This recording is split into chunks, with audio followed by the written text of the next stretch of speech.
السلام علیکم dear students, جیسے کہ میں نے پچھلے لیکچر میں آپ لوگوں کو بتایا تھا، لکھنے کا طریقہ بتایا تھا کہ بھی کس طریقے سے ہم نے پیراگراف کی تشریح کو لکھنا ہے اور ایگزام میں کس طریقے سے سوال آتا ہے، اس کا مکمل ڈیٹیل میں نے آپ لوگوں کو بتا دی ہے۔ آج میں آپ لوگوں کو بتاؤں گا کہ بھی ہم نے کس طریقے سے ایک تشریح کرنی ہوتی ہے پیراگراف کی۔ میرے پاس کلاس 10th کا پہلا چیپٹر ہے، وہ کیا ہے؟ مرزا محمد سعید۔ اب اس چیپٹر میں ہمیں جو ہے نا مرزا محمد سعید کی خصوصیات کے بارے میں بتایا گیا ہے، کیونکہ اللہ تعالیٰ نے ہر انسان کو مختلف سی خصوصیات عطا کی ہیں۔ یہ نہیں ہے کہ جو خصوصیات میرے اندر ہوں گے وہ باقیوں میں بھی وہی ہوں گی، ایسا کچھ بھی نہیں ہے کہ ہر ایک کے اندر اللہ تعالیٰ نے مختلف خصوصیات ڈالی ہوئی ہیں۔ اسی طریقے سے آج ہم پہلا چیپٹر مرزا محمد سعید جو کہ ڈپٹی نذیر احمد نے لکھا ہے، وہ کیا کہتے ہیں، آئیے آج ہم پڑھتے ہیں۔ اور میں آپ کو مین چیز جو بتانے والا تھا کہ بھی تشریح کس طریقے سے کرنی ہے، میں جیسے پیراگراف پڑھوں گا میں اس کی تشریح بھی کروں گا، آپ لوگوں کو پتہ چل جائے گا کہ کس طریقے سے تشریح کرنی ہوتی ہے۔ آپ نے کیا کرنا ہے کہ اپنے ادھر ادھر سے مواد اکٹھا کرنا ہے، بکسز پڑھنی ہے، اپنے گھر والوں سے پوچھنا ہے، اپنے دوستوں سے پوچھنا ہے، اس سے ریلیٹڈ باتیں ہم نے کرنی ہیں، ٹھیک ہے؟ چلیے دیکھتے ہیں۔ اچھا کیا ہے پہلا پیراگراف ہمارے پاس ہے، کہتے ہیں صبح اخبار میں یہ پڑھ کر دل دھک سا رہ گیا۔ دل دھک سا رہ گیا یعنی کہ ایک جھٹکا سا لگنا ہے، مطلب سمجھ ہی نہیں ہے کہ پروفیسر مرزا محمد سعید کا آج سوئم ہے۔ سوئم کا مطلب ہوتا ہے تیسرے دن، جو ہم ایک خیرات وغیرہ بھی کرتے ہیں، اس کو سوئم اردو میں کہتے ہیں۔ کیا کہتے ہیں؟ خاموش زندگی خاموش موت، مرزا صاحب کی علالت مزاج۔ علالت مزاج مطلب بیماری کا، وہ بیماری جو کہ موت کا سبب بنے، یا مرض الموت۔ مرض الموت کا بھی وہی ہے کہ وہ بیماری جو موت کا سبب بنے۔ کہتے ہیں کہ اس کی اطلاع اس سے پہلے کہیں سے نہیں ملی، حد یہ کہ پرسوں وہ رحلت فرما گئے۔ رحلت فرما گئے مطلب اس دنیا سے چلے گئے ہیں، رخصت ہو گئے ہیں۔ اب یہ صرف میں نے 2 لائنیں پڑھی ہیں۔ اب اگر ہم نے اس کی تشریح کرنی ہے تو کیا کرنی ہے کہ اس پیراگراف میں مصنف ہمیں بتا رہے ہیں کہ بھی مرزا محمد سعید کو آج ہم سے بچھڑے ہوئے جو ہے نا 3 دن ہو گئے ہیں، اور یہ میں آج اخبار میں پڑھ کر حیران سا ہو گیا ہوں، دل دھک سا ہو گیا ہے، مجھے یقین ہی نہیں آ رہا کہ ایسی عظیم ہستی،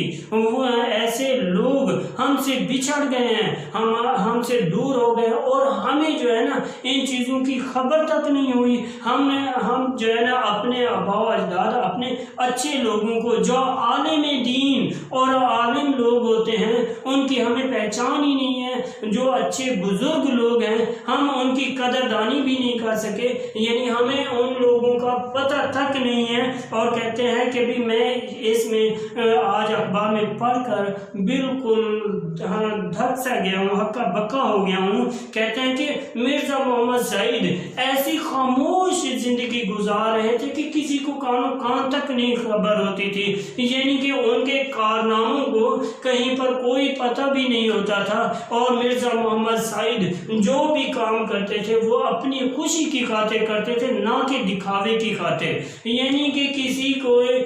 دکھاوے کی خاطر اپنی زندگی میں کوئی بھی کام ایسا نہیں کیا، بلکہ وہ کام کرتے تھے جس سے دل کو سکون ہوتا تھا۔ اور کہتے ہیں خاموش موت، یعنی کہ جس طریقے سے انہوں نے زندگی خاموشی سے گزاری تھی، یعنی لوگ کسی کے ساتھ کوئی لڑائی جھگڑا نہیں ہے، نہ ہی اپنے آپ کو شہرت حاصل کرنے کے لیے کچھ لکھتے تھے، بلکہ وہ خاموشی کے ساتھ اپنی زندگی گزار رہے تھے۔ اور اسی خاموشی کی وجہ سے آج جب ان کو موت آ گئی ہے تو وہ بھی خاموشی کی وجہ سے جو ہے نا مطلب موت آ گیا، اور کسی کو کان تک بھی نہیں خبر ہوئی، بلکہ آج ہمیں 3 دن ہو گئے ہم سے بچھڑے ہوئے۔ کہتے ہیں حالانکہ جب انسان کوئی بیمار ہوتا ہے تو اس کی جو خاص طور پر مشہور ہستی یعنی کہ جس بہت بڑا عالم ہوتے ہیں، عالم دین ہوتے ہیں، مفتی ہوتے ہیں، یا پھر وہ لوگ جو ہماری تربیت کر رہے ہوتے ہیں، ان لوگوں کا جو ہے نا بہت زیادہ چرچا ہوتا ہے، اور اگر ان کو تھوڑے سے بھی کچھ ہو جاتا ہے تو اس کی پہلے سے ہی خبر ہو جاتی ہے۔ لیکن یہاں پر مرزا محمد سعید کیونکہ شہرت سے گھبراتے تھے، خاموش طبیعت تھے، اس وجہ سے ان کی اس بیماری کا کسی کو بھی کوئی کان و کان تک خبر نہیں ہوئی تھی، یعنی کہ یہ وہ بیماری تھی جو موت کا سبب بھی بن گئی ہے، اس کے باوجود بھی اس بیماری کا کسی کو نہیں پتا تھا۔ اور کہتے ہیں کہ بھی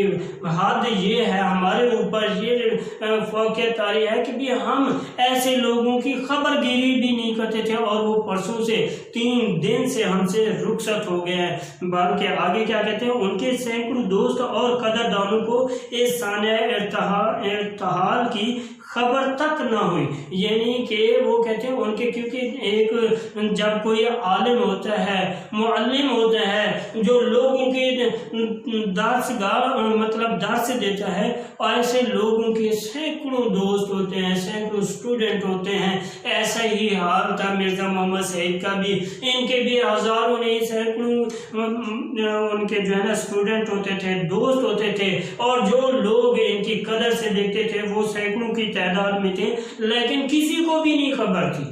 عالم یہ عالم تھا کہ بھی کسی کو بھی اس چیز کا خبر نہیں تھا کہ بھی مرزا محمد سعید جو ہے نا وہ بیمار ہیں یا مرض موت کا سبب بن رہے ہیں، تو اس چیزوں کا کسی کو نہیں پتا تھا۔ اور آگے وہی کیا کہتے ہیں شاہد احمد دہلوی بتا رہے ہیں کہ افسوس، یعنی ہمارے اوپر ہی افسوس ہو رہا ہے کہ اتنا بڑا صاحب کمال ہم سے اٹھ جائے اور اس کی سنونی ہم تک نہ پہنچے۔ سنونی مطلب خبر، سنونی مینس خبر، یعنی کہ یہاں پر وہی کہہ رہا ہے کہ ہمارے اوپر حیرانگی یہ ہے کہ ہم عجیب بندے ہیں کہ ایسا صاحب کمال، ایسا لطف اندوز، مطلب جو بات کرتا تھا ایسا لگتا تھا کہ ہونٹوں سے پھول جھڑ رہے ہیں، اور ایسی بات کرتے تھے کہ لوگوں کے دلوں کے اوپر اسی ٹائم سے چھا جاتی تھی۔ کہتا ہے ایسے صلاحیت والا جس کو اللہ تعالیٰ نے اتنی بڑی صلاحیت دی ہے، وہ صاحب کمال ہم سے جدا ہو گیا اور ہمیں خبر بھی نہیں ہے۔ تو اب دیکھیں، میں نے صرف 3 لائنیں پڑھی ہیں، ایسے ہی آپ لوگوں نے بھی تشریح کرنی ہے، اپنے الفاظوں میں کرنی ہے، ادھر ادھر سے کتابیں پڑھیں اور کچھ ٹیچر سے بھی رہنمائی لیں، آپ خود جتنا کوشش ہو سکے اپنی طرف سے بنائیں۔ آگے ہم چلتے ہیں، اس کے بعد ہمارے پاس دوسرا پیراگراف کیا ہے، عالم کی موت عالم کی موت ہوتی ہے۔ اب دیکھیں بات وہی آ گئی، عالم کی موت عالم کی موت ہوتی ہے۔ عالم مطلب علم والا، جو لوگوں کو علم دیتا ہے، جو لوگوں کو سیدھی راہ دکھاتا ہے، جو لوگوں کو جو ہے نا تبلیغ کرتا ہے، وہ جس کے پاس بہت زیادہ علم ہوتا ہے، جس کو ہر چیز کا پتہ ہوتا ہے، اس کو کہتے ہیں عالم۔ اور اگر کوئی عالم اس دنیا سے رخصت ہوتا ہے، ایسے سمجھو کہ پوری دنیا جو ہے نا ختم ہو گیا۔ کیوں؟ کیونکہ جب ایک عالم آتا ہے اس دنیا میں تو وہ لوگوں کو درس دیتا ہے، لوگوں کو سیدھی راہ دکھاتا ہے، لوگوں کو تبلیغ کرتا ہے۔ جب وہ صاحب کمال شخص جو عالم ہوتا ہے وہ ہی اس دنیا سے رخصت ہو جائے گا تو اس کا سب سے زیادہ نقصان یہ ہوتا ہے، ایسا لگتا ہے کہ اب وہ تربیت کرنے والا شخص چلا گیا ہے، اب جو ہے نا یہ دنیا ہی ادھر ہی رک گئی ہے۔ اسی وجہ سے کہتے ہیں کہ ایک عالم کی زندگی، ایک عالم کی موت جو ہے نا ایک عالم کی موت ہوتی ہے، یعنی کہ پوری دنیا کی موت ہوتی ہے۔ ہم کو اس کا اندازہ نہیں ہو سکتا کہ مرزا صاحب کے رخصت ہو جانے سے ہمارا کتنا بڑا نقصان ہو گیا۔ اب ان کی عدم موجودگی رہ رہ کر ہمیں ان کی یاد لائے گی اور وقت کے ساتھ ان کی جدائی کا گھاؤ بڑھتا چلا جائے گا۔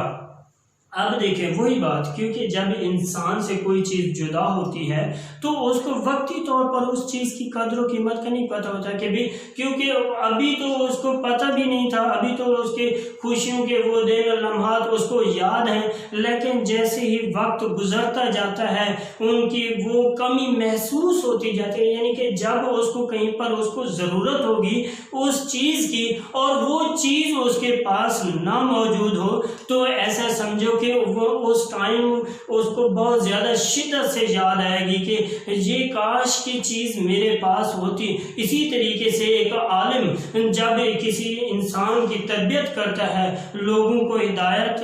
دیتا ہے، لوگوں کی رہنمائی کرتا ہے، لوگوں کو اپنے قلم کے زور پہ سیدھی راہ دکھاتا ہے، اور اس وقت جب ہمیں سیدھی راہ کی ضرورت ہوگی، جب ہمیں کتابیں پڑھنے کی ضرورت ہوگی اور وہ شخص نہیں ہوگا، نئی کتابیں نہیں ہوگی، تو اس وقت ہمیں بہت زیادہ اس کی شدت سے یاد آئے گی۔ اور مرزا محمد سعید کے بارے میں مصنف ہمیں یہی بتا رہے ہیں کہ ابھی تو ہمیں اس چیز کا اندازہ نہیں ہوگا، لیکن جیسے وقت گزرتا جائے گا ان کی کمی ہمیں محسوس ہوتی جائے گی، کیونکہ ایسے باصلاحیت والا شخص میری زندگی میں پہلے نہیں تھا کوئی بھی۔ اب آگے کیا کہتے ہیں کہ ان کی جدائی کا بھاؤ بڑھتا جائے گا، کیونکہ جتنا ہم سے زیادہ دور ہوتے جائیں گے اتنا ہی ہمیں زیادہ تکلیف ہوتی جائے گی، ہمیں زیادہ یاد آئیں گے۔ آگے کیا ہے، مرزا صاحب بہت ہی خاموش کام کرنے والوں میں سے تھے، یعنی اتنے خاموش کہ خود ان کے زمانے کے اکثر لوگ بھی ان کے علمی و ادبی کارناموں سے واقف نہیں ہوئے۔ اب دیکھیں میں نے جیسے کہ پہلے بھی بتایا تھا کہ بھی مرزا محمد سعید کی طبیعت میں ایسی تھی کہ خاموشی، یعنی کہ اللہ تبارک و تعالیٰ نے ان کے اندر ایسی صلاحیت پیدا کر دی تھی کہ نہ تو ان کو کسی پیسے کی لالچ تھی، نہ کسی شہرت کی لالچ تھی، کسی چیز کی بھی ان کو لالچ نہیں تھی۔ اسی وجہ سے وہ خاموش طبیعت تھے، اور وہ جب بھی اور اسی خاموشی کی وجہ سے جب وہ کوئی بات کرتے تھے تو لوگوں کے دلوں کے اوپر اثر کرتی تھی۔ اب یہاں پر بھی مصنف ہمیں وہی پرانی بات بتا رہے ہیں جو کہ میں نے آپ کو پہلے ہی بتائی ہے کہ اکثر لوگوں کو ان کے علمی اور ادبی، یعنی کہ ادب کے حوالے سے اور علم کے حوالے سے کسی چیز کا ان کو خبر تک نہیں تھی کہ بھی اتنا باصلاحیت، اتنا باکمال والا شخص ہمیں سے تھا اور ہمیں پتہ بھی نہیں تھا، تو اس وجہ سے وہ کہتے ہیں کہ ہمیں ان کے بارے میں نہیں پتہ۔ آگے کیا مصنف ہمیں بتا رہے ہیں، کہتے ہیں دراصل خود مرزا صاحب شہرت سے گھبراتے تھے اور پبلک پلیٹ فارم پر آنا پسند نہیں کرتے تھے، کام کرتے تھے ستائش کی تمنا اور وسیلے کی پرواہ سے بے نیاز ہو کر کام کرتے تھے، اپنی تسکین کے لیے کام کرتے تھے،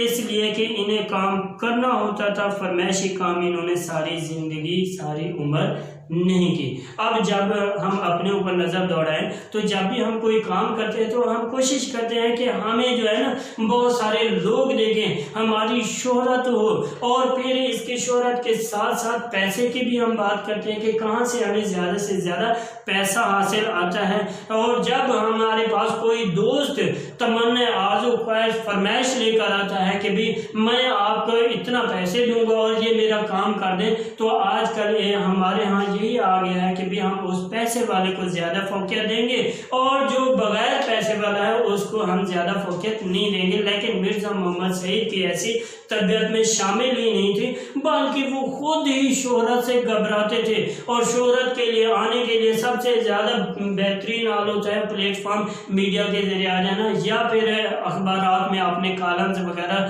شو کروا دینا۔ اس طریقے سے پتہ چلتا ہے کہ بھی ہم اپنی تشہیر کرانا چاہتے ہیں، لیکن وہ پبلک پلیٹ فارم کے اوپر آنا ہی نہیں چاہتے تھے مرزا محمد سعید، وہ اس شہرت سے گھبراتے تھے، اور جب بھی کوئی کام کیا تو بغیر کسی سلے کے، بھی اس کام کرنے سے مجھے کون سا سلہ ملے گا، مجھے کوئی فائدہ بھی ہوگا کہ نہیں ہوگا۔ جس طریقے سے ہم کوئی بھی کام کرتے ہیں تو سب سے پہلے ہم اپنے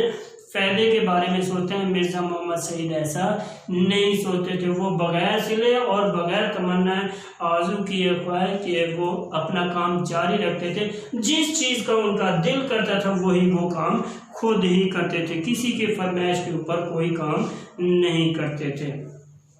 سو دیٹ بیٹا آج ہم نے اس کے 2 پیراگراف پڑھے ہیں۔ ہم انشاءاللہ کل جو ہے نا اس کا نیکسٹ لیکچر سٹارٹ کریں گے، پیراگراف 3 سے سٹارٹ کریں گے۔